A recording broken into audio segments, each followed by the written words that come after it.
There is a layer beneath the moment you think your awakening began. Most people who feel the shift locate it somewhere in their recent past. A conversation that cracked something open. A moment of silence that lasted too long and became something else entirely. A night when the ceiling above your bed felt less like a ceiling and more like the underside of a question you had never thought to ask. You remember that moment. You have probably described it to someone. You have probably thought of it as the beginning. But what if it wasn't the beginning? What if the moment you noticed was not the first moment, but simply the first moment you were close enough to the surface to feel what had already been moving beneath it for much longer than you realized? What if the shift didn't start when you noticed it? What if it started in a layer of reality you have never been shown? This is not a comfortable question. It is not meant to be. Because comfort lives at the surface, and what we are about to explore together is not on the surface. It is in the layers beneath the surface, layer after layer after layer, each one containing something the previous layer was designed to conceal, not by malice, not by conspiracy, but by the simple architecture of how reality is structured, by the way awareness works when it has not yet been shown what lies beneath the level it is currently observing from. You have been told a story about awakening. It is a good story. It is even partially true. But it is the surface version. And the surface version, as we're about to discover, is always the thinnest layer over something with infinite depth. So let us begin where every real excavation begins. Not at the bottom, at the top, at the surface, at the version of this you already know. Because before we can lift the veil, we have to see it clearly for what it is. You have heard that something unusual is happening on Earth right now. You have felt it yourself, perhaps. A quiet undercurrent in the fabric of ordinary life. Old patterns that once felt solid beginning to feel like costumes you forgot you were wearing. Old fears that once gripped you with certainty starting to loosen their hold, not because you defeated them, but because something in you has begun to see through them.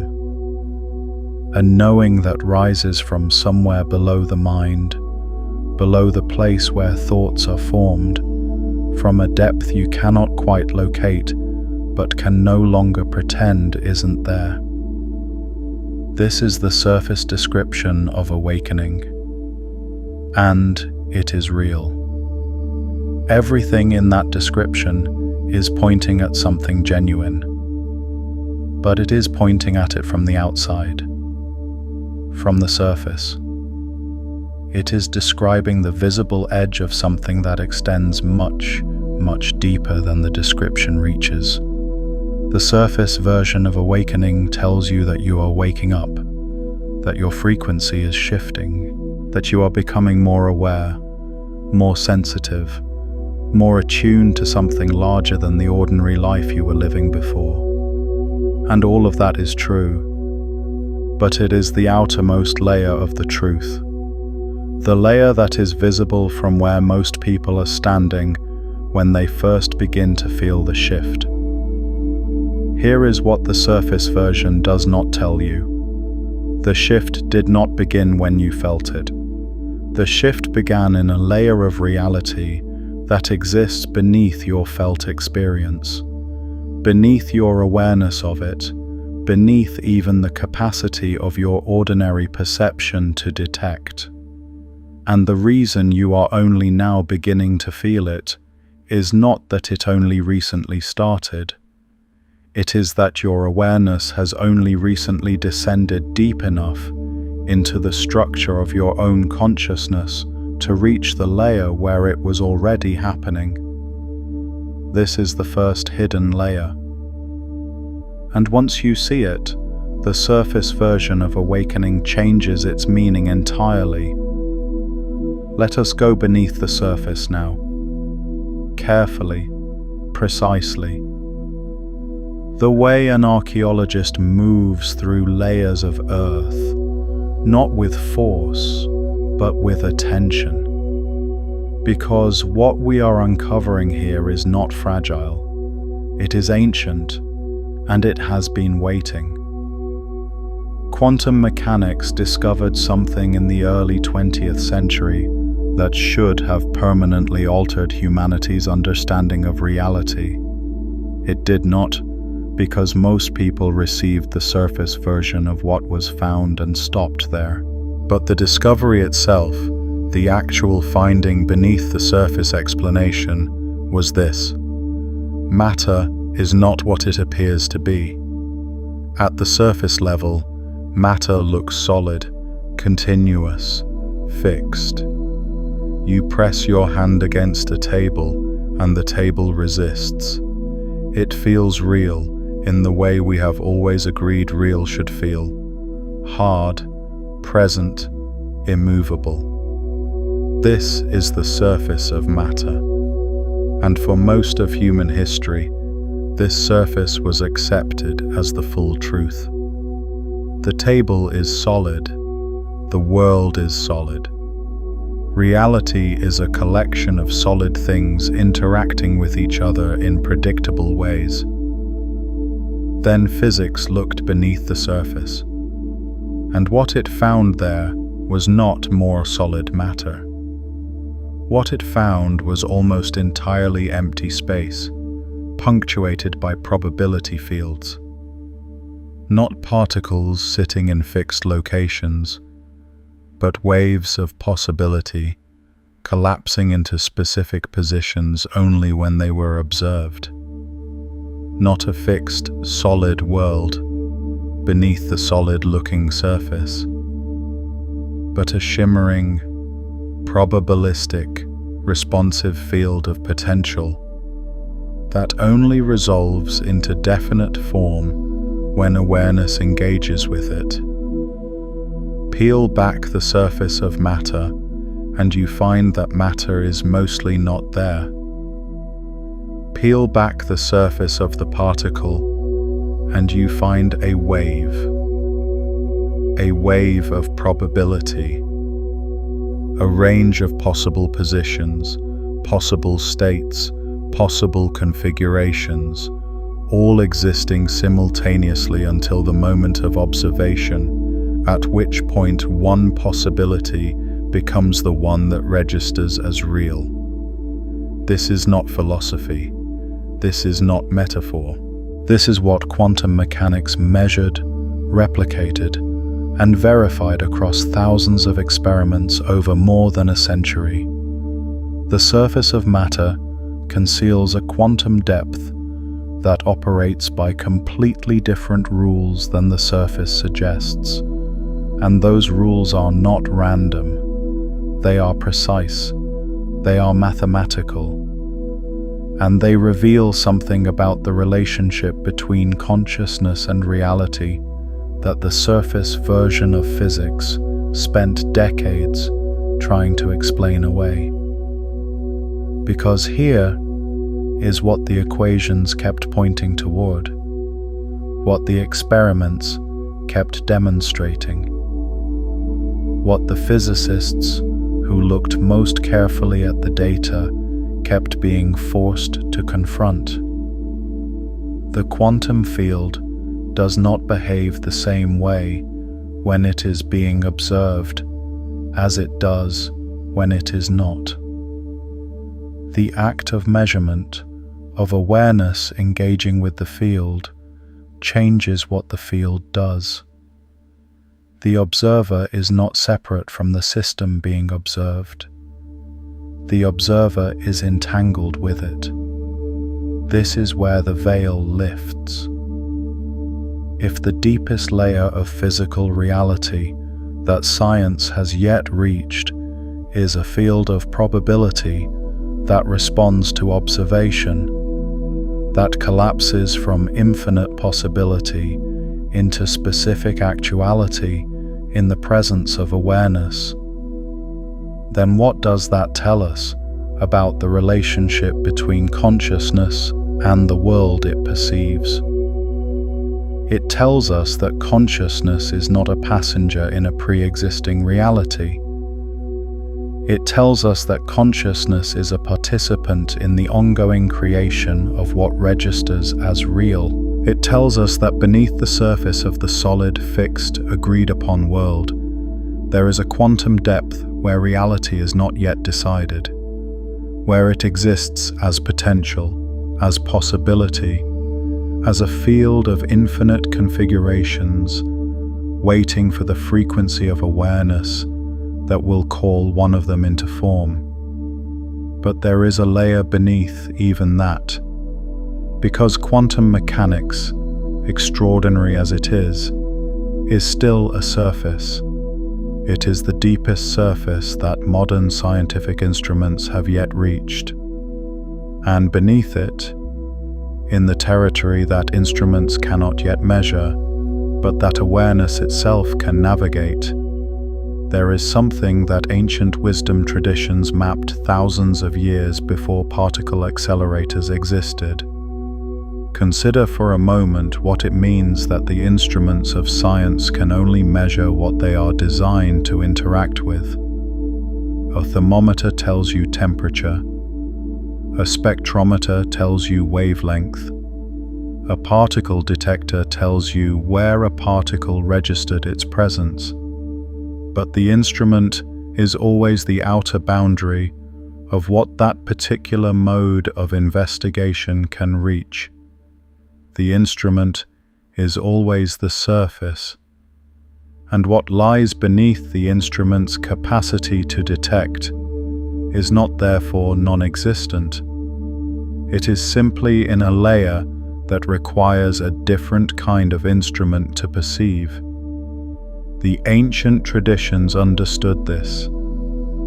They developed instruments of a different kind, not external devices but refined internal ones.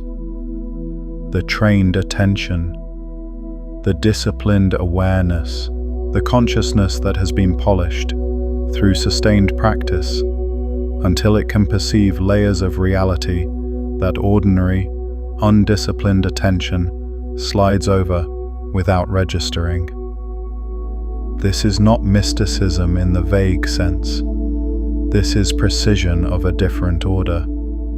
The precision of a consciousness that has learned to be still enough, clear enough, deep enough in its own nature to detect signals that the noise of ordinary surface life completely obscures. And what those internal instruments found across thousands of years and dozens of distinct civilizations was the same thing, the same hidden architecture, the same field beneath the field, the same depth beneath the depth.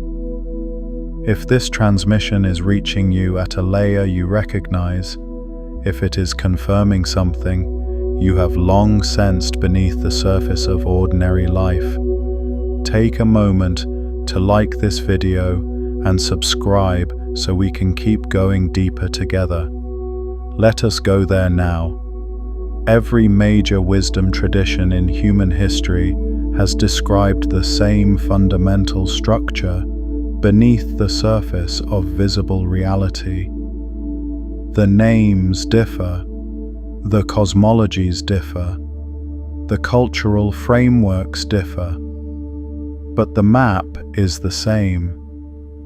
Beneath the world of appearances, there is a field, not a metaphorical field, not a poetic field, a literal field of consciousness, of awareness, of what some traditions called the Akasha, others called the Tao, others called Brahman, others called the quantum vacuum, a field that is the ground of all that exists, a field from which all forms emerge and into which all forms eventually dissolve, a field that is not separate from the consciousness that perceives it, a field that is, in the deepest sense, what consciousness is when it looks at itself.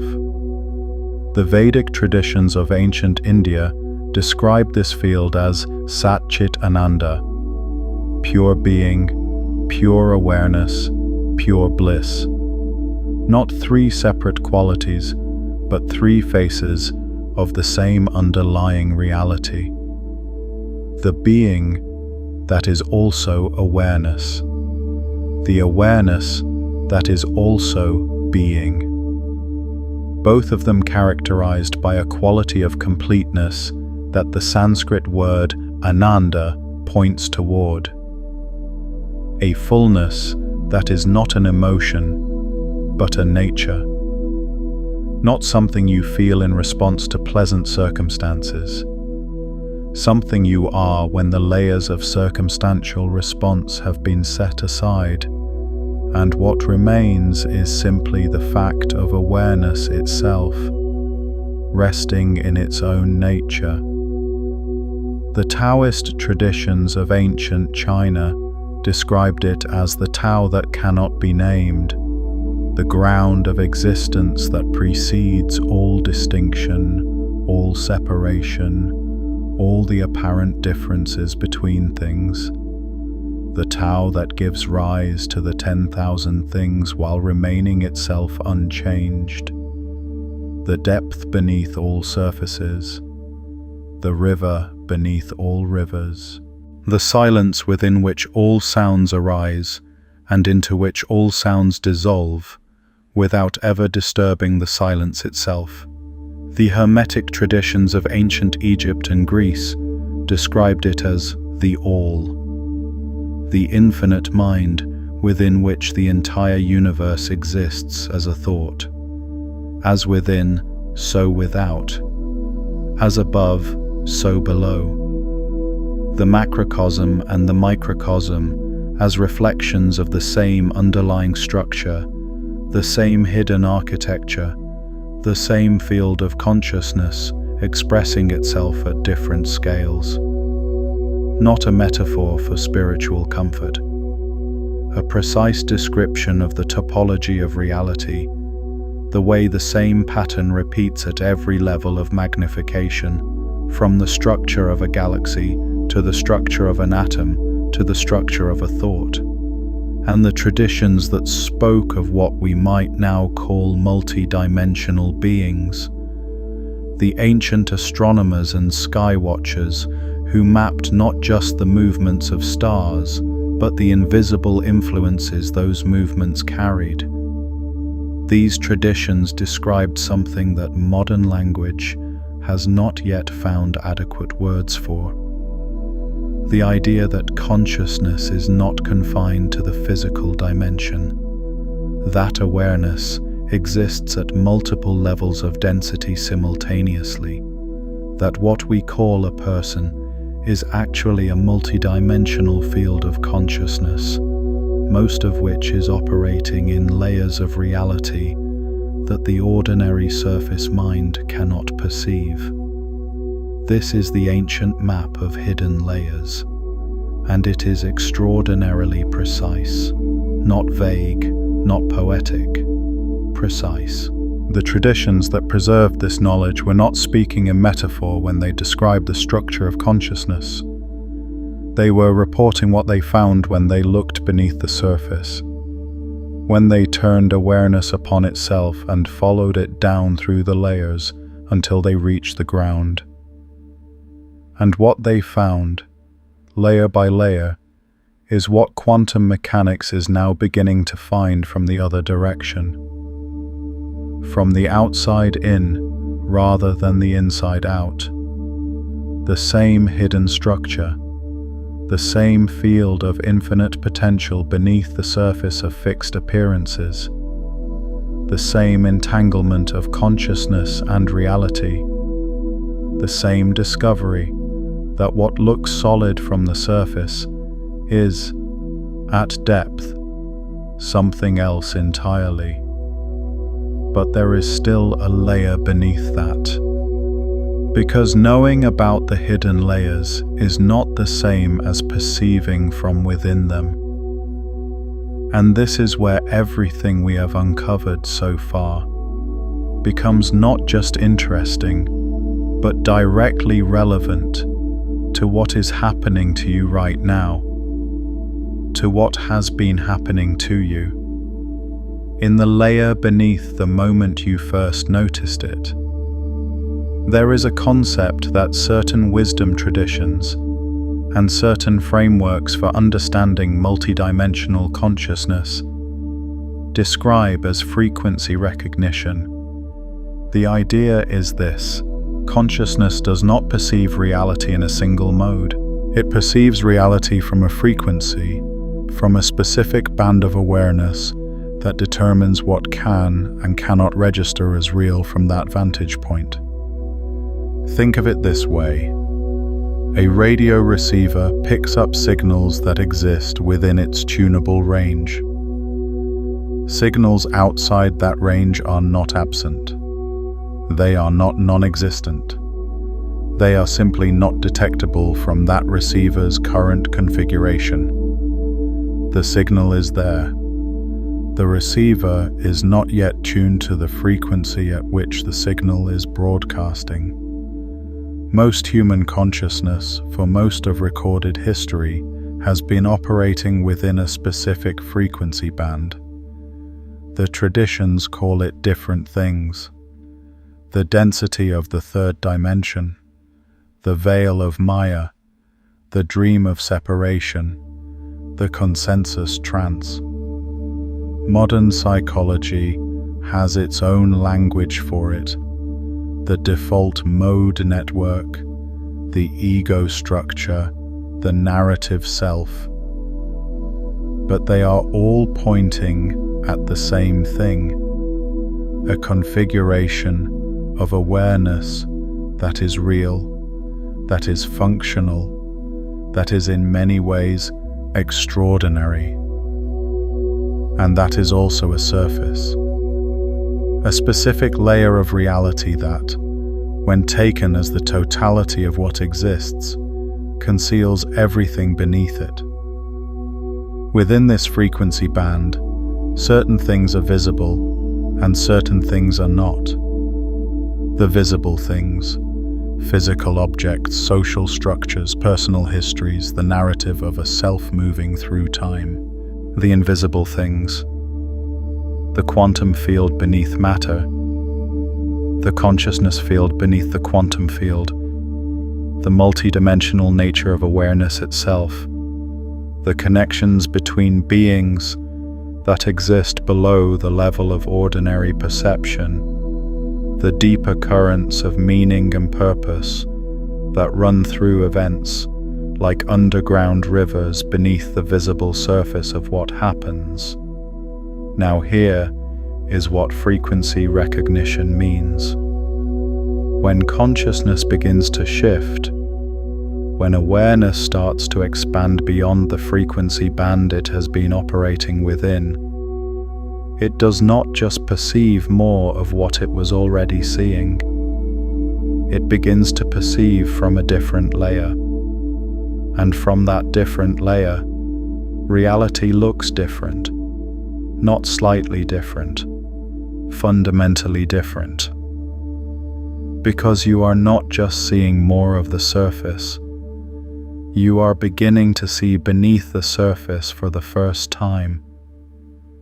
The shift in frequency is not like turning up the volume on the same channel. It is like discovering that there was always a different channel broadcasting on a frequency you had not yet learned to tune to. And once you tune to it, even briefly, even imperfectly, you cannot fully unhear what it is transmitting. You cannot fully return to the state of not knowing it was there.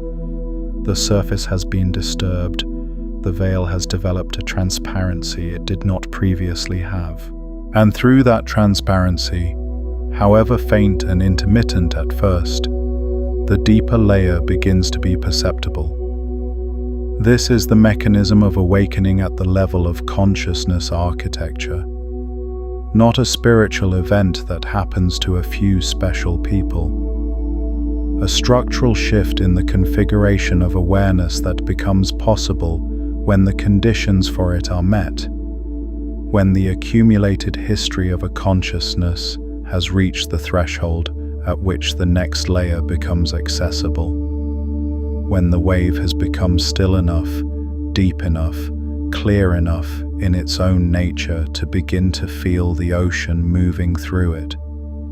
And this is where the Arcturian framework enters, not as mythology, not as belief, but as a precise map of something that quantum mechanics and ancient wisdom both point toward from different directions. The idea that consciousness, when it stabilizes at a sufficiently expanded frequency, becomes visible within layers of reality that were previously inaccessible to it, not visible to others in the ordinary sense, visible within the field itself, detectable as a coherent signal within the larger field of consciousness that contains individual awareness the way an ocean contains waves. This is what certain traditions describe as the moment when a consciousness is recognized by the field it is beginning to resonate with, not detected by external beings watching from outside, detected by the field itself, which is not separate from the consciousness that is shifting. The field, recognizing itself in a new configuration. Awareness becoming coherent enough at a deeper level to register within the deeper level it is becoming coherent at. This is not a metaphor. This is a description of what actually happens in the structure of consciousness when awareness expands. And it is verifiable, not by external measurement, but by the direct experience of anyone who has moved through this threshold. The recognition is real. The shift in what is perceptible is real. The sense of being seen from a depth that was previously invisible is real. But here is what almost no one tells you about this moment. And this is the layer beneath the layer. The recognition did not begin when you felt it. The recognition began when the shift began. And the shift began in a layer of reality that precedes your felt experience of it by a significant distance. You felt the recognition at the surface of your awareness. But the recognition was already occurring in the deeper layers before your surface awareness caught up to it. This is the hidden architecture of awakening. This is what the surface version never shows you. Pause here for a moment and ask yourself, what is the hidden layer you have most recently broken through? Was there a truth that was hiding in plain sight until you were finally ready to see it? A pattern that dissolved the moment you looked directly at it? A reality you had been living inside without knowing it was a construct? Drop it in the comments below, not as performance, but as a marker of where your awareness has already arrived. Let me show you something. There is a story I want to tell you. Not an ancient parable, not a myth. A story about two people, because sometimes the most precise truths arrive most clearly through the particularity of lives. There was a woman named Miriam who lived in a city she had lived in her entire life. She knew every street.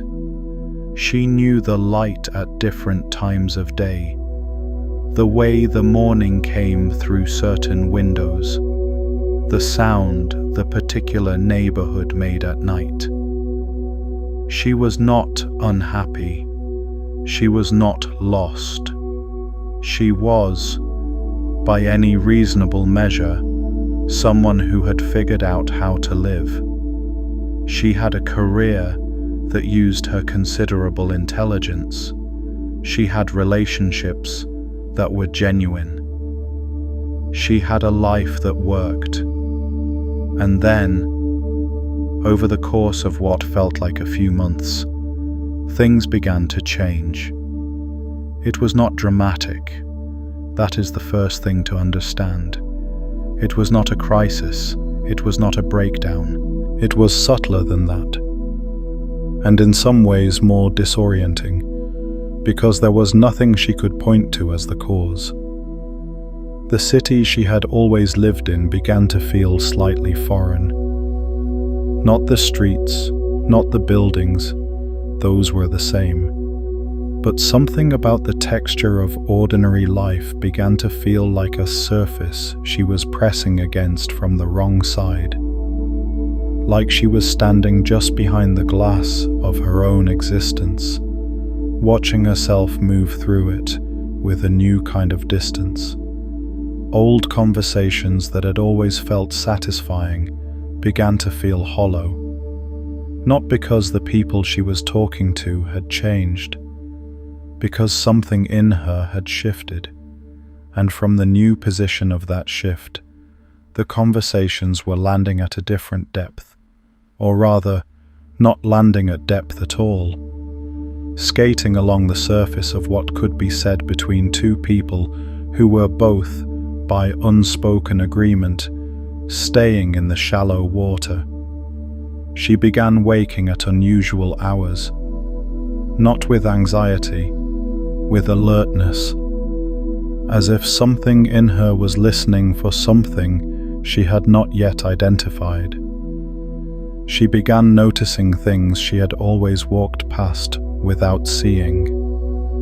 The way light moved through a glass of water.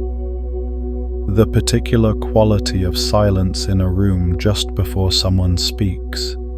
The sensation, in certain moments, of being on the edge of remembering something she had never consciously known. She described it to her friend Elias one afternoon, haltingly, because she was aware of how it sounded. She said, "It feels like I've been living in a room my whole life, and I've just noticed there's a door I never saw before, and I don't know where it leads. But I can't stop being aware that it's there." Elias listened. He was a careful listener. He said, "When did you first notice it?" And Miriam thought about it. She identified a specific conversation, a specific book she had been reading, a specific night when something had crystallized. "That was when it started," she said. "About 4 months ago." Elias shook his head slowly. He said, "I've been watching you for longer than that. Something started changing in you about 2 years ago. I didn't say anything because I didn't have the language for it. But you were different. You were beginning to be different. You just didn't know it yet." Miriam went quiet, because she could feel, in the moment he said it, that he was right. She could trace it back further than she had been tracing it. The shift had not started when she noticed it. The shift had started in a layer she had not yet been looking at. By the time it surfaced into her conscious experience, it had already been underway in the depth for a long time. What had changed was not that the shift began. What had changed was that her awareness had finally descended deep enough to reach the layer where it was already happening. And you have been living at the surface of something with infinite depth. The shift you have been feeling, the awakening you have been experiencing, the recognition that something has changed in the texture of your reality. This is not the beginning of what is happening to you. This is the moment your awareness has descended far enough to feel what was already underway beneath the level you were previously observing from. This was always happening. You just hadn't looked deep enough yet. Now let us go to another layer. Because there is something beneath the personal story of awakening that the personal story points toward, but does not fully reveal. The quantum field, as we established, is a field of probability. It is not a field of chaos. It is not random. It is a field of structured potential, where certain configurations are more probable than others, where certain patterns of collapse are more likely given the current state of the system. Physicists call this the wave function. The wave function describes not what will happen, but the probability distribution of what could happen. The range of possible outcomes, weighted by their likelihood, given everything that has come before. Now here is what most people stop at when they hear this. They hear, quantum mechanics means anything is possible. They hear, consciousness can collapse the wave function into any outcome it chooses. They hear, you can use quantum principles to manifest whatever reality you want. And they stay at that surface.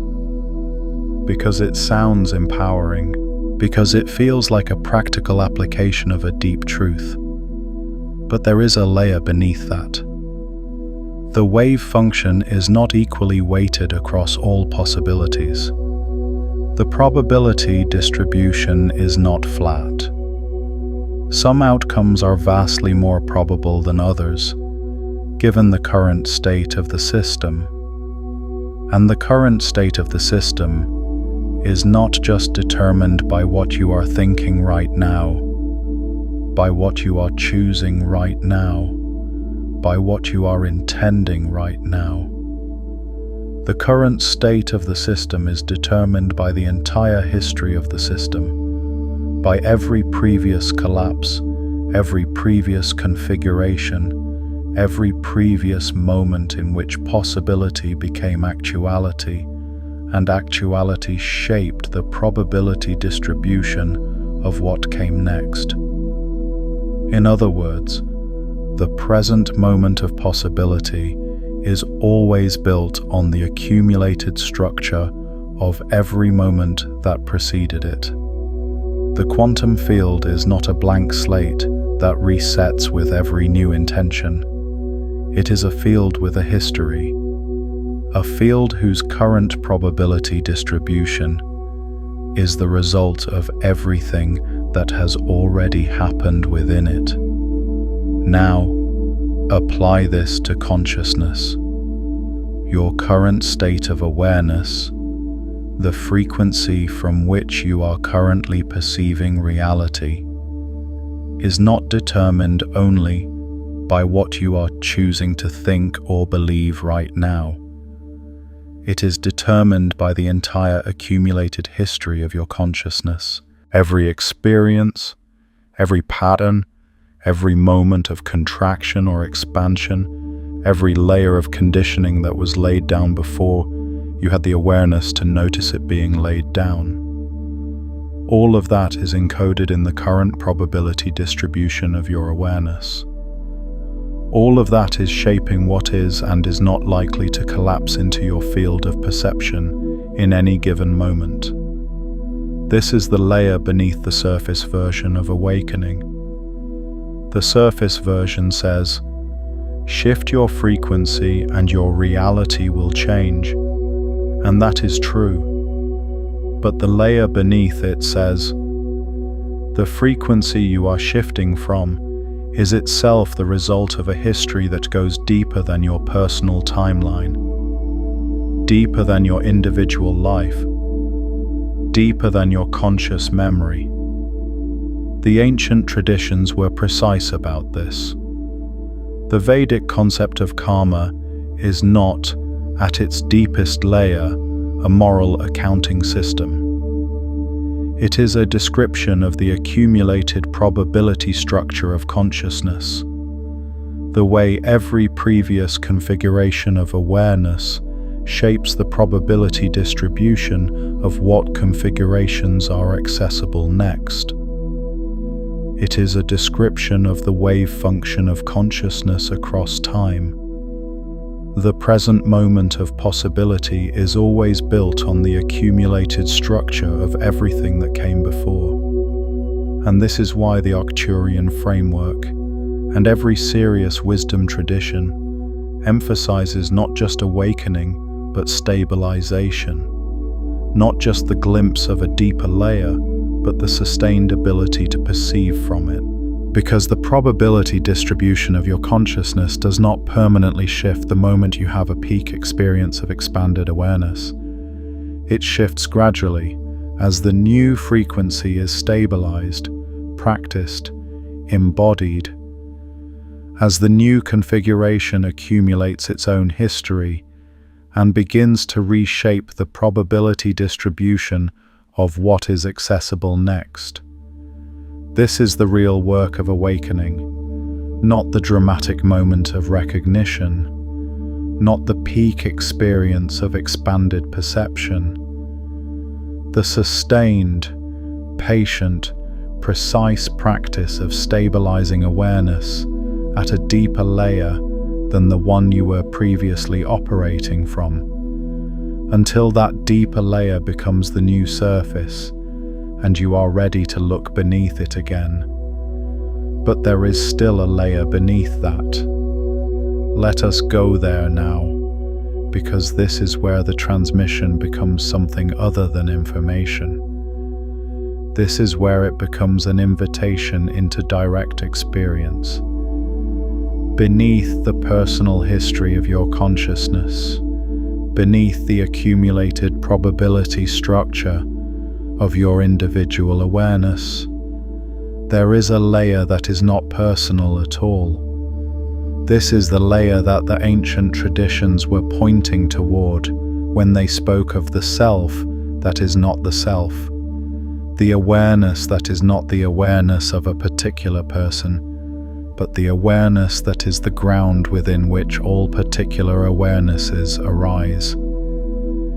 The Upanishads call it Atman, the self that is identical with Brahman, the universal field of consciousness, not a self that is connected to the universal field, not a self that is part of the universal field, a self that is, at its deepest layer, not distinguishable from the universal field, a wave that, when you trace it all the way down to its root, is not separate from the ocean. Quantum mechanics approaches this same discovery from a different direction. The phenomenon of quantum entanglement demonstrates that particles which have interacted remain correlated across any distance. That a measurement performed on one particle instantaneously affects the state of another particle, regardless of the space between them.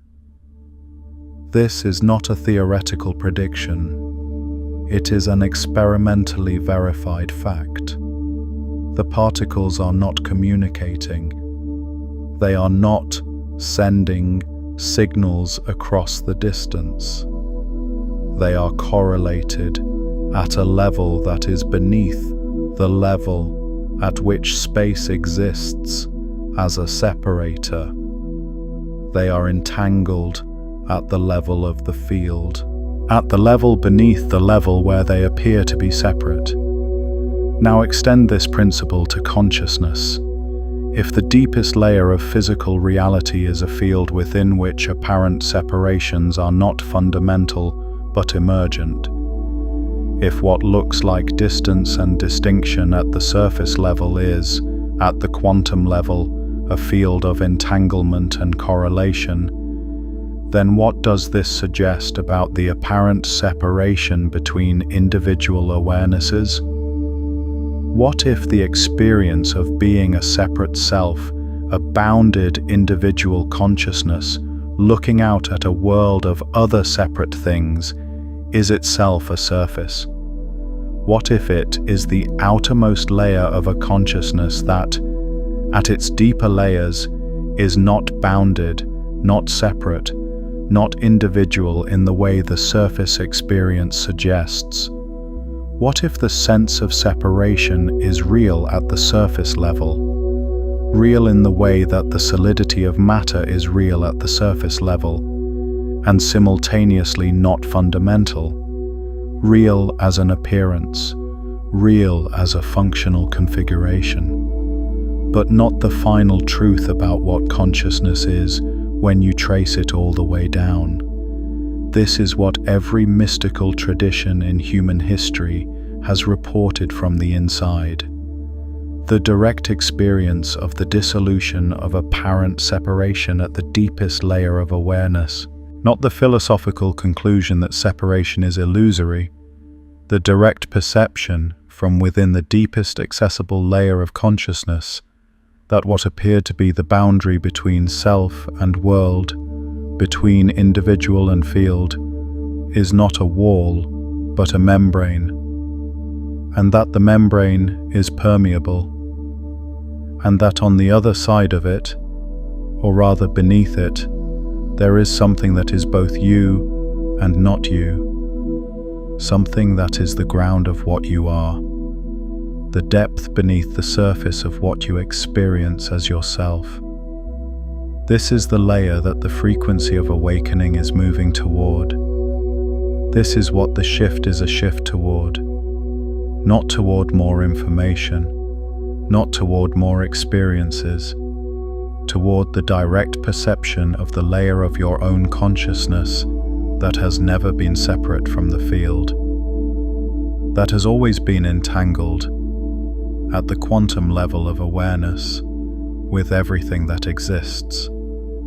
And this is why certain traditions describe the awakening of an individual consciousness as an event that is not only personal.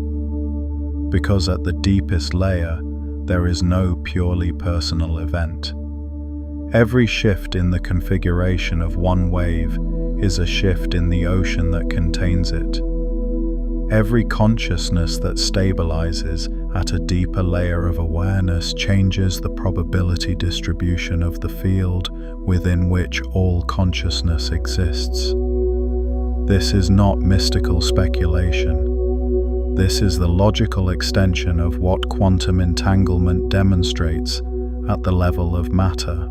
If particles that have interacted remain correlated across all distance, if the field beneath them is not separable into truly independent parts, then the same principle, applied to the field of consciousness, suggests that every awakening is a field event. Every stabilization of awareness at a deeper layer is a shift in the probability distribution of what is accessible to every other awareness that is entangled with that field. And every awareness is entangled with that field, because the field is the ground of all awareness. There is no awareness that is not, at its deepest layer, an expression of the field. There is no wave that is not, at its root, the ocean. This is the layer beneath the layer beneath the layer. And now that you have seen it, let us bring it into direct experience. Because the purpose of lifting the veil is not to accumulate knowledge about what is beneath it.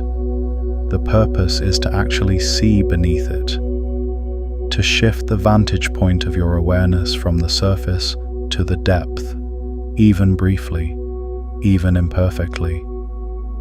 Because every moment of genuine perception from a deeper layer changes the probability distribution of what is accessible next. Take a breath, not a forced breath, not a performed breath, a real one, the kind that happens when you stop trying to breathe and simply allow the body to do what it already knows how to do. Now, without closing your eyes if you prefer not to, allow your attention to do something unusual. Instead of directing your attention outward toward the content of your experience, toward the thoughts arising, the sounds in the room, the sensations in the body, allow your attention to turn toward itself, not toward the objects of awareness, toward awareness itself. This is a precise instruction, not a poetic one. You are not trying to think about awareness. You are trying to be aware of awareness, to notice the noticing, to perceive the perceiving, to locate, if you can, the layer of your experience that is not the content of experience, but the space within which all content arises.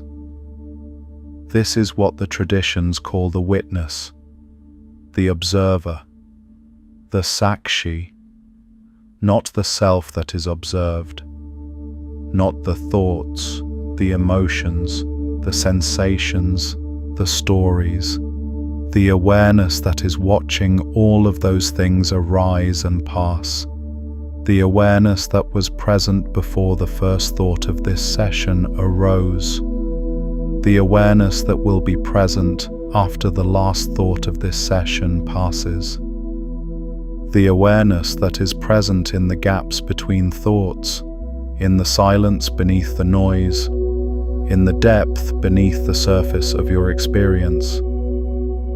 Now here is the layer beneath even that practice. The awareness you are locating, the witness, the observer, is not a separate self that is watching experience from outside it. It is not a homunculus sitting behind your eyes, watching the movie of your life. It is the field of consciousness itself, appearing as the experience of being an individual, aware presence. And when you locate it, when you find the awareness that is aware of awareness, you are not finding a bounded individual thing. You are finding the opening into the field, the membrane between individual and universal, the place where the wave touches the ocean. Feel that, not as a concept, as a direct perception. The awareness you are aware of right now is not contained by your skull. It is not located in your brain. It is not bounded by your body. Your body is arising within it. Your thoughts are arising within it. The room you are in is arising within it. The awareness is not inside the experience. The experience is inside the awareness. This is the layer that has been hidden in plain sight. Not hidden by anyone, not concealed by any external force. Hidden by the direction of attention, by the habit of looking outward at the content of experience rather than inward and downward to the awareness that contains the content. The moment you reverse the direction of attention, the layer reveals itself. It was always there. It has never not been there. It is what has been looking through your eyes at every moment of your life without you ever looking at it directly. This is what frequency recognition means at its deepest layer. Not being detected by external beings, being recognized by the field as the field. Awareness recognizing itself. The ocean recognizing itself in a wave that has become clear enough, still enough, deep enough in its own nature to reflect the ocean back to itself without distortion. And now, let us go to the layer that contains all of this. The layer that, once seen, makes everything else we have explored today fall into a coherence that was not visible from the surface. There is a question that has been implicit in everything we have explored. and it is time to ask it directly. If awakening is a shift from a surface frequency to a deeper layer of awareness, if it is the movement of consciousness from the outermost layer of reality toward the ground of reality, then what is the relationship between the individual who is awakening and the field that is being awakened into? The surface answer is the individual is awakening to the field. The individual is expanding into a larger reality. The individual is becoming more aware of what was always there, but there is a layer beneath that. What if the individual is not awakening to the field? What if the field is awakening as the individual? What if the movement is not from the wave toward the ocean, but the ocean moving through the wave? The field of consciousness expressing itself at the level of individual awareness, using the particular configuration of that individual awareness to perceive itself from a new angle, to know itself in a way it had not yet known itself through that particular expression. This is the inversion that changes everything, and it is the inversion that the deepest layers of every wisdom tradition point toward. Not the individual seeking the field expressing itself as the individual. Not you reaching towards something larger than you expressing itself as you. And the awakening being the moment that expression becomes conscious of itself. The moment the wave knows it is the ocean, not by ceasing to be a wave, by being a wave that has become transparent enough to its own depth to feel the ocean moving through it. This is why the ancient traditions say that awakening is not an achievement. It is a recognition, not something you do, something you allow, not a state you reach by effort, a state that was always already the case, that becomes visible the moment the layers of conditioning, of surface identification, of mistaking the outermost layer for the totality, become thin enough to see through. The veil does not need to be destroyed. It needs to become transparent. And it becomes transparent not through force, but through the sustained, patient, precise practice of looking through it, of directing awareness toward the depth rather than the surface, of choosing, again and again, to perceive from the deeper layer rather than collapsing back into the familiar surface. This is what stabilization means. This is why it matters. Not because the deeper layer is fragile and needs to be protected, but because the habit of surface perception is strong, and the new habit of depth perception needs to be practiced until it becomes the new default, until the deeper layer becomes the new surface from which you are looking, and you are ready once again to look beneath it. Let me tell you about a man named Soren. He had been practicing meditation for several years by the time the shift began. He was not new to the idea of awareness. He had read the books. He had sat in the silence. He had had moments of what he recognized as expanded perception. Moments where the ordinary sense of being a bounded self in a world of other bounded things became porous, where the edges softened, where something opened. But those moments had always been experiences, events that arose and passed, peak states that came and went, leaving him in the ordinary state again, with the memory of the peak state, but not the state itself. He had begun to wonder if the practice was leading anywhere, or if it was simply producing intermittent experiences of a better state while leaving the default state unchanged. Then one morning he was sitting in his usual place, in the early light before the day had fully begun, and he noticed something he had not noticed before. Not a new experience arising, an absence. The absence of the usual effort to get somewhere. The absence of the sense that he was a meditator trying to reach a meditative state. The absence of the gap between where he was and where he was trying to be. And in that absence, something became visible that had been obscured by the effort. The awareness that was always already present. The depth that was not reached by going toward it, but by stopping the movement away from it. The field that was not discovered by searching, but by ceasing to search.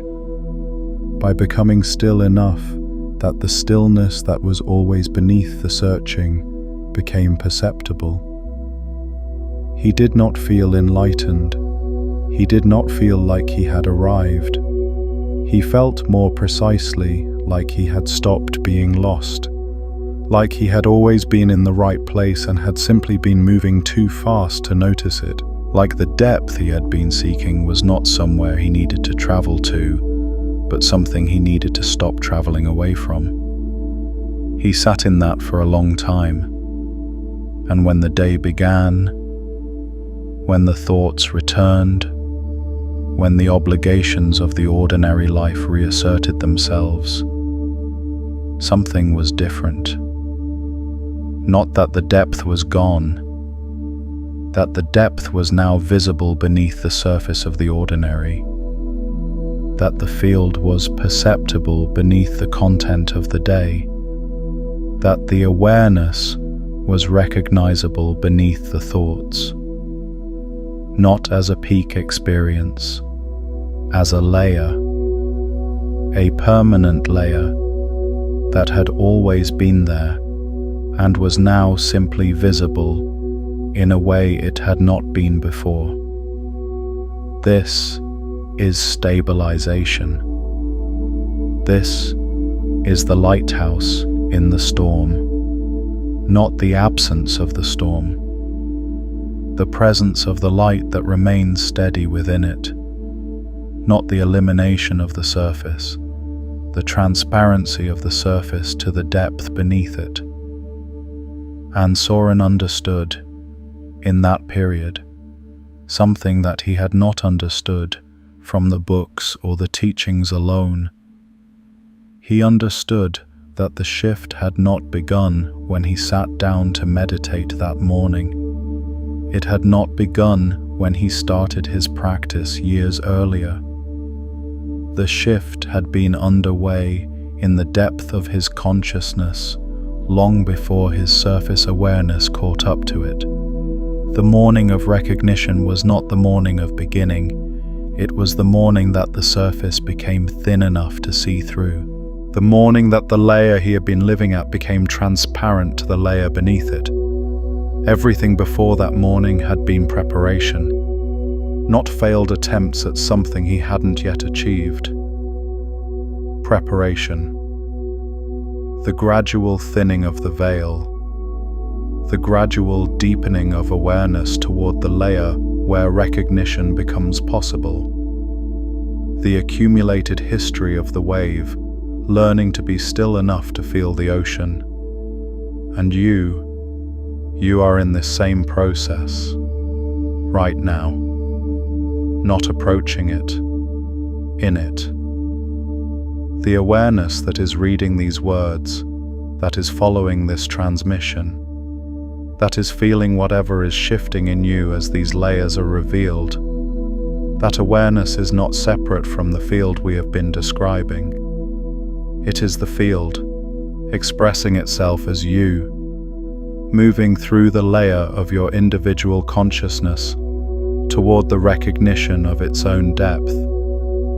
The shift you have been feeling is real. The recognition is real. The sense of something changing in the texture of your reality, something becoming more transparent, something beneath the surface becoming perceptible, all of that is real. And it is not the beginning of something new. It is the surfacing of something ancient, something that has been underway in the depth of your consciousness for longer than your surface awareness has been tracking it. You have always sensed there was more beneath the surface. You were right. And the fact that you are here, following this transmission to this depth, is itself evidence of where your awareness has already arrived. You do not seek depth from the surface. You seek depth from a layer that is already beneath the surface. The seeking is already the finding. The question is already the answer beginning to emerge from the layer below the question. There is something worth pausing on here. Think about a moment when you suddenly saw through something you had been living inside. A belief, a role, a version of reality that had felt completely solid until the moment it didn't. What was the thing you saw through? What became visible the instant the illusion dissolved? Leave that in the comments. The field of this community deepens when each of us names what we have found beneath the surface. Now here is the layer that integrates everything we have explored. The Arcturian concept of frequency recognition.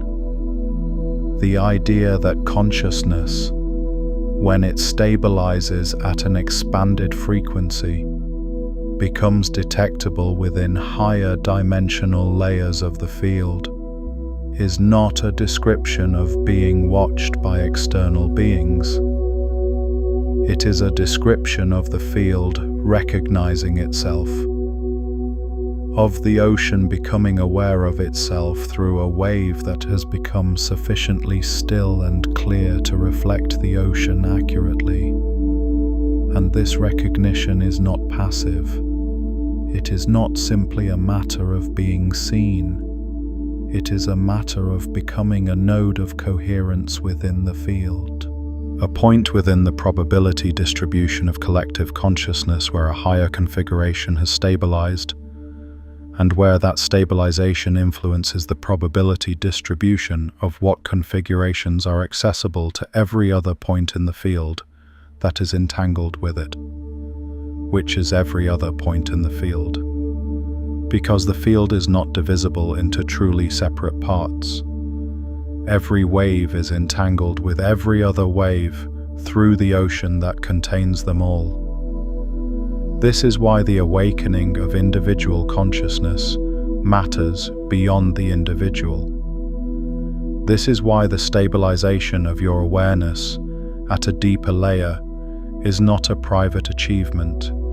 It is a field event. It is a shift in the probability distribution of collective consciousness. It is a change in what is accessible to every other awareness that is entangled with the field you are part of, which is every other awareness without exception. You are not awakening for yourself. The field is awakening as you, for itself. And your awakening changes what is possible for every other expression of the field, not through what you say or teach or demonstrate, through what you are, through the frequency you stabilize at, through the layer of reality you are now perceiving from. This is the hidden architecture of why awakening matters. This is the layer beneath the surface version of personal enlightenment. The surface version says, you are becoming more aware, more expanded, more aligned with your highest potential. All of that is true, but the layer beneath it says, The field of consciousness is becoming more coherent through you. The probability distribution of what is accessible to collective human awareness is shifting because of the frequency you are stabilizing at. The veil is thinning, not just for you, but for the field, because you are a point in the field where the veil has become transparent.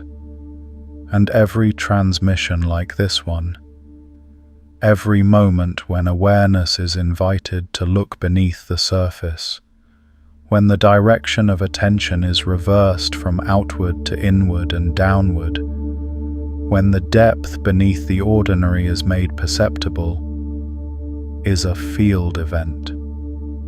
A moment when the probability distribution of what is accessible shifts. A moment when the veil, for everyone who is present and paying attention, becomes fractionally thinner. This is not belief. This is the logical extension of what quantum mechanics found beneath the surface of matter. This is the ancient map made precise by modern physics. This is the hidden architecture of what is happening on Earth right now, not as a story about external beings watching humanity from above, but as a description of the field of consciousness, recognizing itself through the increasing coherence of individual awarenesses that have descended deep enough to find the ground.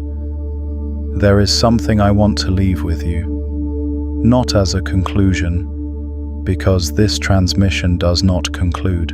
It continues in the depth of your awareness, in the layer beneath the layer you were at before you began.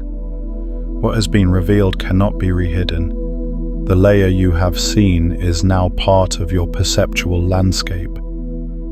It may recede behind the surface again as the ordinary day reasserts itself, but it will not disappear. It will be there beneath the surface, waiting for the next moment when your attention turns inward and downward toward the depth. The practice that integrates everything we have explored is simple. Not easy, simple. It is the practice of remembering the depth, not thinking about the depth, not analyzing the depth, remembering it. The way you remember something that was always true, but that you had temporarily forgotten. The way a wave, for a moment, remembers that it is the ocean. In any moment of your ordinary day, in the midst of a conversation, in the middle of a task, in the space between one thing and the next, you can do this.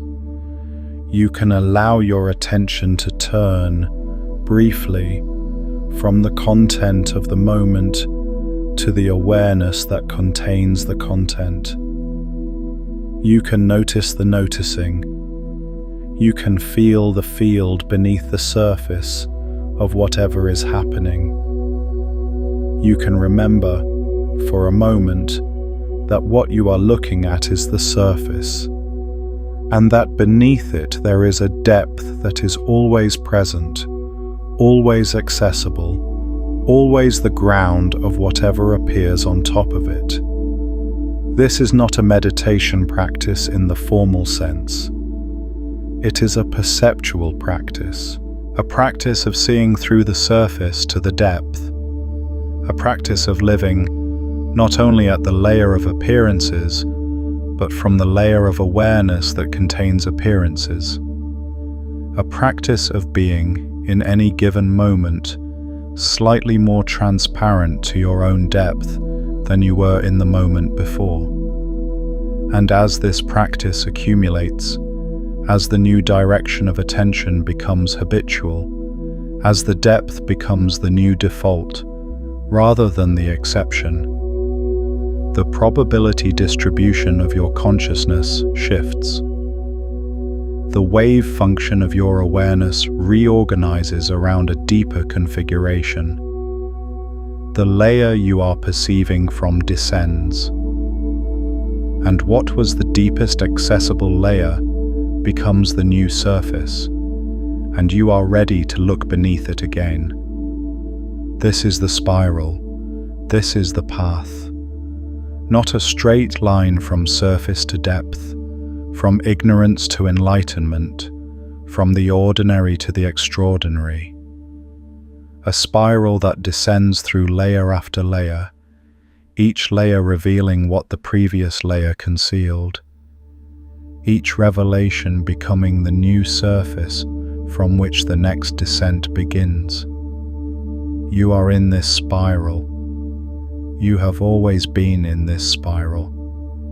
The only question is the direction of your attention, whether you are moving toward the surface or toward the depth. Whether you are identifying with the outermost layer of your experience or with the awareness that contains all layers. Whether you are a surface dweller or a depth explorer, you are here.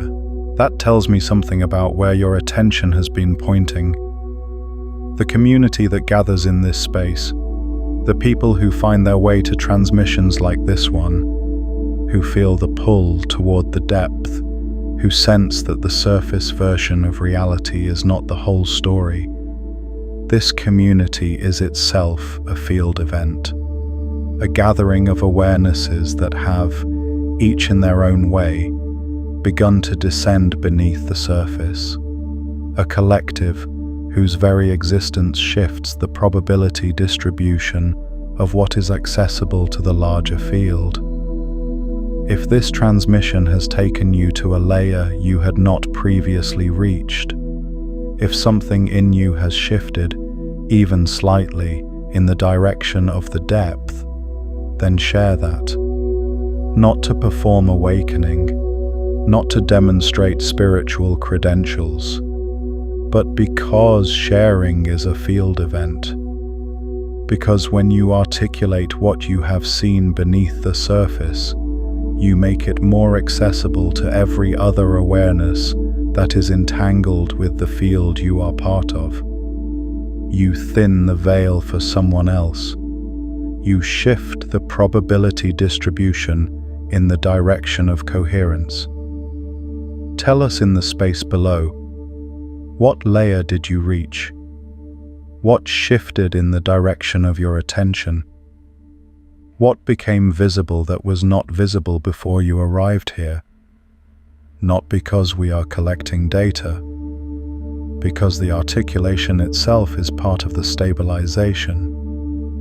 The moment you find words for what you have seen beneath the surface, the layer becomes more real, more stable, more accessible the next time you descend toward it.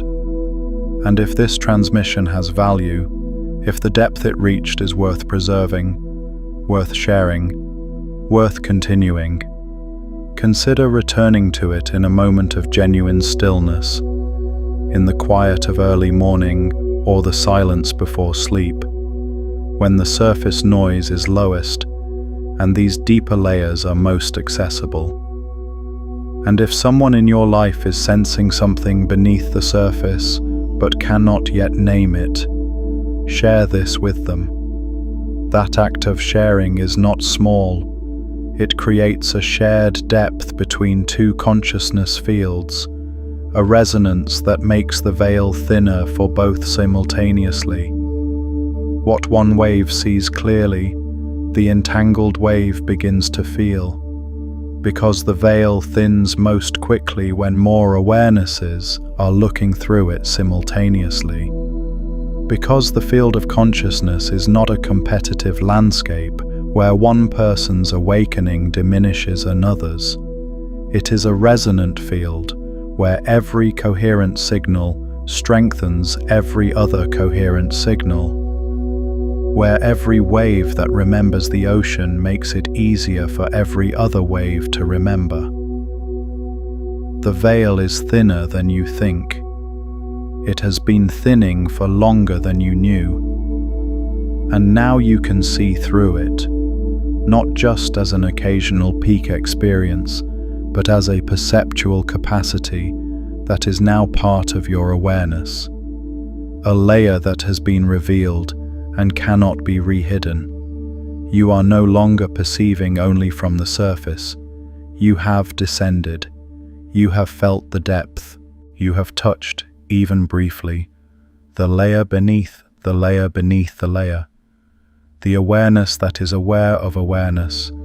The field that is the ground of all that arises. The ocean that contains and is every wave. This was always beneath everything. This has always been what you are at the deepest layer.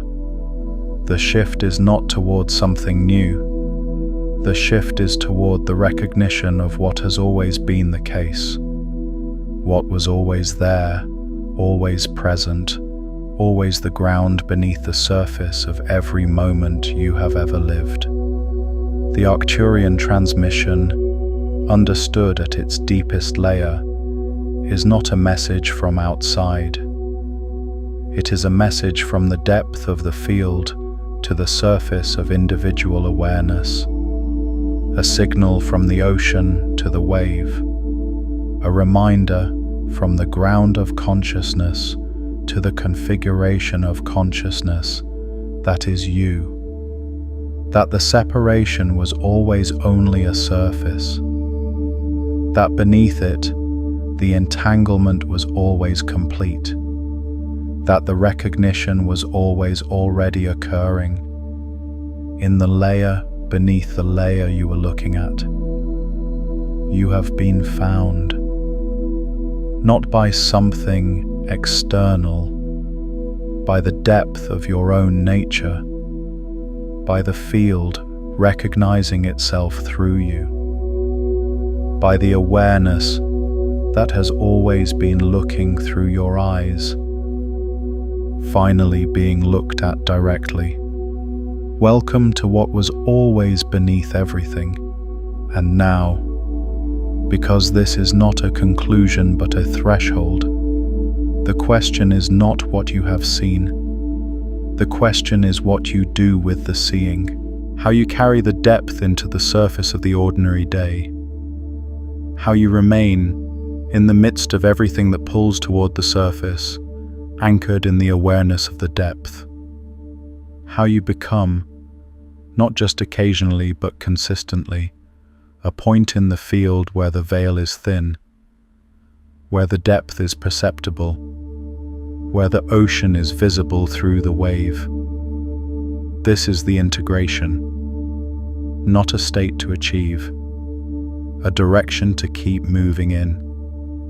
A practice of remembering again and again that what you are looking at is always the surface of something deeper, that beneath every appearance there is a quantum field of probability, that beneath the quantum field there is a field of consciousness, that beneath the field of consciousness there is the awareness that is aware of the field, that beneath the awareness there is the ground that cannot be named, but can be directly known, the depth beneath all depths, the layer beneath all layers, the truth that was never hidden from you, only hidden beneath the layer you were looking at, and now you know to look beneath it.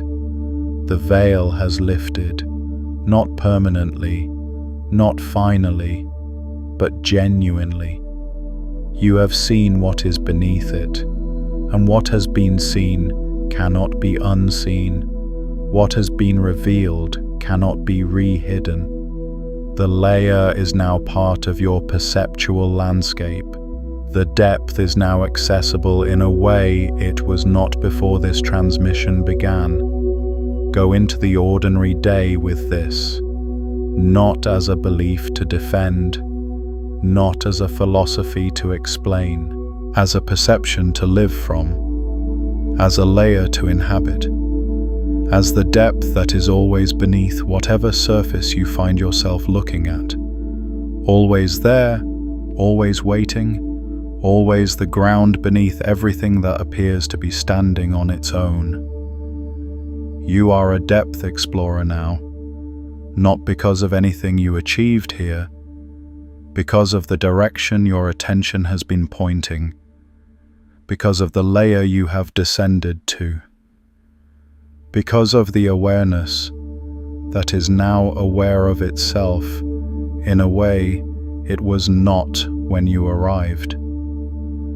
This is the beginning of what comes next, not the end of what was.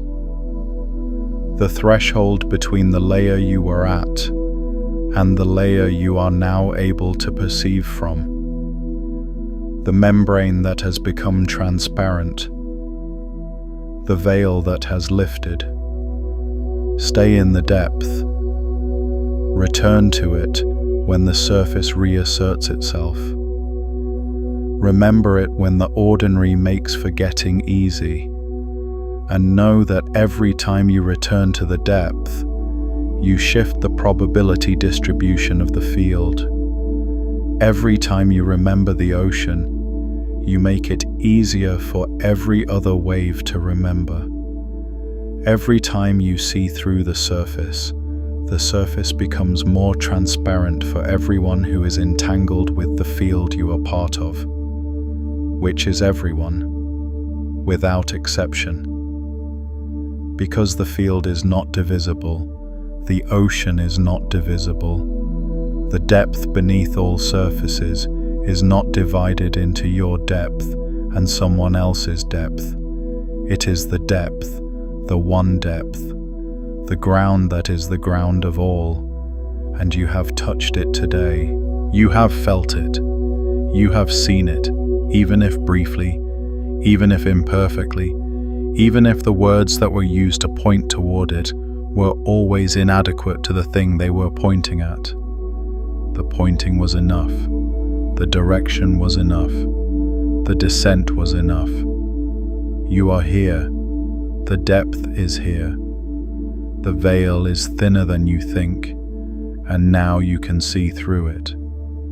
But let us not stop here, because there is one more layer that this entire transmission has been building toward. A layer that contains everything we have explored, the way the ocean contains all of its waves simultaneously. A layer that, once perceived, does not add to what you know, but transforms the knowing itself. There is a question that has been moving beneath everything said here, beneath every image and every concept and every pointing gesture toward the depth. It is the question that all genuine wisdom traditions eventually arrive at. The question that quantum mechanics, when followed all the way down to its most radical implications, cannot avoid. The question that the direct practice of turning awareness upon itself eventually surfaces, not as a philosophical puzzle, but as a lived reality. The question is this: who is aware? Not what is awareness, not where does awareness come from, not what is the field of consciousness. Those are questions about objects, about things that can be described, mapped, pointed at. The question who is aware points in a different direction entirely. It points not at an object of awareness, but at the subject. Not at what is being perceived, but at the perceiver. Not at the depth being explored, but at the one doing the exploring. And here is what happens when you follow that question all the way down. You discover that the one doing the exploring cannot be found as a thing. The perceiver cannot be located as an object. The subject of all experience is not itself an experience. It is not a thought, not a sensation, not an image, not a story. It is not the body, not the brain, not the personality, not the history. All of those things are objects within awareness. They are things that appear within the field of perception. They are not the perceiver. When you look for the perceiver, when you genuinely, sincerely, precisely try to locate the one who is aware, you find awareness itself, not a person who is aware. Awareness, the field, the ground, the depth that has no bottom because it is not a container, but the containing itself. This is the discovery that every serious tradition, every genuine mystical lineage, every honest inquiry into the nature of mind eventually arrives at. The self that you have been assuming is doing the awakening is itself an appearance within the awareness that is awakening.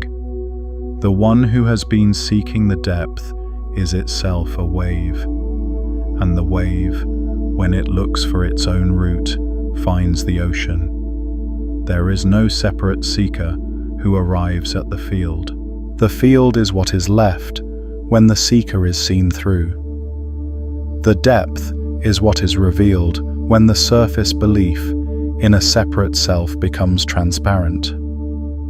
And this is why the ancient traditions say that the final veil is the subtlest, not the veil of ignorance about the nature of matter, not the veil of identification with the body or the personality or the social role. The final veil is the veil of the seeker itself, the assumption that there is a separate individual who is doing the awakening, who is descending through the layers, who is approaching the ground. This assumption, however refined, however spiritually sophisticated, is itself a surface. And beneath it is the recognition that the one who was seeking was never separate from what was being sought. The wave was always the ocean. The seeker was always the field. The individual awareness was always the universal awareness, appearing in a particular configuration, exploring itself through a particular lens, knowing itself through a particular expression. This is not a belief to adopt. This is not a concept to understand. It is a recognition to allow, a seeing that happens not when you achieve something, but when you stop insisting on being the one who achieves. A knowing that arrives not at the end of a search, but in the moment the search is seen through, when the one who was searching recognizes itself as what it was searching for. And here is the extraordinary thing about this recognition. It does not end the experience of being an individual. It does not dissolve the particular configuration of awareness that is you. The wave does not cease to be a wave when it recognizes it is the ocean. The particular expression of the field does not cease to be particular when it recognizes it is the field. What changes is not the form. What changes is the transparency of the form to its own depth. What changes is whether the wave is identified with its surface or with the ocean that it is. You remain. The particular, irreplaceable, unrepeatable expression of the field that is, you remains. But it remains differently, as a transparent expression rather than an opaque one, as a wave that knows it is the ocean rather than a wave that has forgotten, as a configuration of consciousness that is aware of its own ground rather than unconscious of it. This is the full arc of what awakening points toward. Not the dissolution of the individual into some featureless universal void. The recognition of the individual as a particular, precious, irreplaceable way that the field of consciousness knows itself. A unique angle of self-reflection in the infinite mirror of awareness. A specific note in the symphony that could not be replaced by any other note without the music becoming something different. You are not trying to become something other than what you are. You are trying to become transparent to what you already are at the deepest layer, to let the ground show through the surface, to let the ocean be visible through the wave, to let the field of consciousness recognize itself through the particular configuration of awareness that is you, without distortion, without the static of surface identification, without the noise of the outermost layer drowning out the signal of the depth. This is what the Arcturian transmission points toward at its deepest layer. This is what frequency recognition means, fully understood. Not a detection event, a recognition event. The field recognizing itself through a configuration that has become clear enough to reflect it accurately. The ocean recognizing itself in a wave that has become still enough to show the ocean's own face. And you are that wave, right now, in this moment, not approaching this recognition. In it, the awareness that is following these words, that is feeling whatever is shifting in the depth of its own nature as these layers are revealed. That awareness is the field, recognizing itself through you right now. There is nothing to achieve. There is nowhere to arrive. There is only this, the awareness that is already present, already the ground of everything you are experiencing, already the depth beneath every surface you will ever encounter, becoming visible to itself through you in this moment. This is the transmission, not information about the depth itself speaking through the form of these words to the awareness that is listening. The field communicating with itself. The ocean sending a message to itself through the medium of a wave that has become still enough to transmit it clearly. You have received it. Not as a concept, as a recognition, as a shift in the layer from which you are perceiving, as a thinning of the veil that will not fully thicken again. This is enough. This is more than enough. This is the beginning of everything that comes next. There is something worth pausing on here, one final time before we close this layer of the transmission. Think about what it means that you found your way here, that out of everything available to the attention of a human consciousness in this particular moment of history, the noise, the distraction, the surface level entertainment, the endless scroll of the outermost layer of human expression, your awareness was drawn toward this, toward depth, toward the question beneath the question, toward the layer beneath the layer. That is not an accident. That is not coincidence. That is frequency recognition operating in the most direct way possible. The depth in you recognized the depth in this transmission. The field in you responded to the field being described. The ocean in you felt the ocean being pointed toward. You were not drawn here by curiosity alone. You were drawn here by something in you that already knew the depth was real, that had always known it, and that was ready in this moment to have that knowing confirmed by something outside the ordinary. And now it has been confirmed. The depth is real, the field is real, the recognition is real.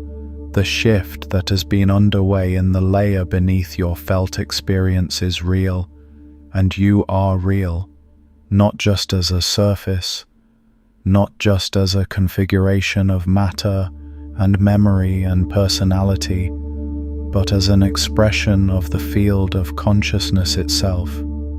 as a wave of the ocean, as a note in the symphony, as a particular, irreplaceable, infinitely valuable way that the universe knows itself. Welcome to what you have always been. Welcome to the depth that was always beneath everything.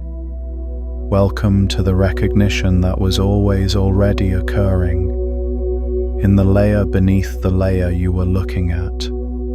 The veil has lifted, the depth is visible, the field is awake in you, and now you can see through it. Now take that capacity to see beneath the surface into the next layer. The video on your intuition is not what you think, it's a hidden layer of perception. They deliberately suppressed goes even deeper into the specific mechanism by which your most direct access to the field was obscured, and what becomes possible the moment it is reclaimed.